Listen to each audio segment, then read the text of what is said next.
சினிமாவை பொறுத்த வரைக்கும் பெரிய சின்ன படங்களுக்கான ரிலீஸ் பாகுபாடு இருந்துகிட்டே தான் இருக்கு.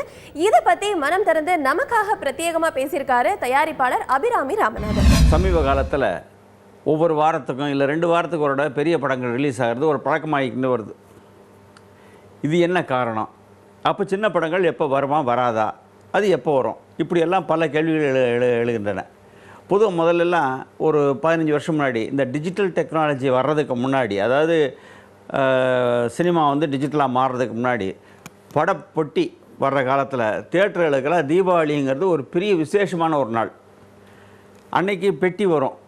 தீபாவளிக்கு பெட்டி வர்றதை நாங்கள் அதை வரவேற்று மேலே கொண்டு போய் பூஜை போட்டு அதை ரோலில் ஏற்றுவோம்.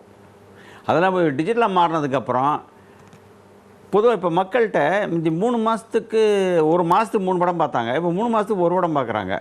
அதனால் எல்லா பெரிய படமும் ஒன்றா வந்துட்டா ஒன்றோட ஒன்று போட்டியில் ஏதாவது ஒரு படம் நிற்கலாம், மிச்சம் 3 படம் அடி வாங்கிருங்கிற பயத்தில் படங்கள் பெரிய படமாக இருந்தால் 3 வாரம் தான் ஓடுது, சின்ன படங்களாக இருந்தால் 1 வாரம் 2 வாரம் ஓடுது. அதனால் தள்ளி தள்ளி வருவோமேன்னு இது என்னையை கேட்டால் அது ஒரு ஆரோக்கியமான ஒரு செயல். 2 வாரத்துக்கு ஒரு இல்லை வாரம் தனித்தனியாக பிரிஞ்சு வர்றது ஒரு ஆரோக்கியமானது. இப்போ பெரிய படங்கள் பூரா கம்ப்ளீட்டாக எக்ஸாஸ்ட் ஆகிடுச்சு. தீபாவளிக்கு முடிஞ்சதுன்னா அதுக்கப்புறம் படமே இல்லை.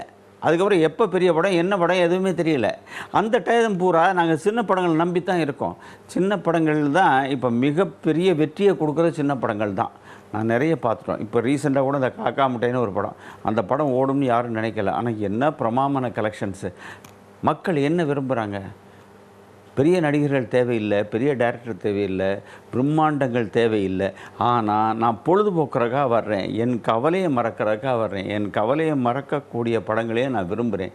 நல்ல கதை உள்ள படம், நல்ல திரைக்கதை உள்ள படங்கள் நல்லா ஓடுது. அதனால் இந்த வருஷம் தீபாவளியும் எப்பொழுதும் போல் இப்போவும் 2 பெரிய படம் ரிலீஸ் ஆகிறதுக்கு சில சின்ன படங்களும் வர இருக்கின்றன.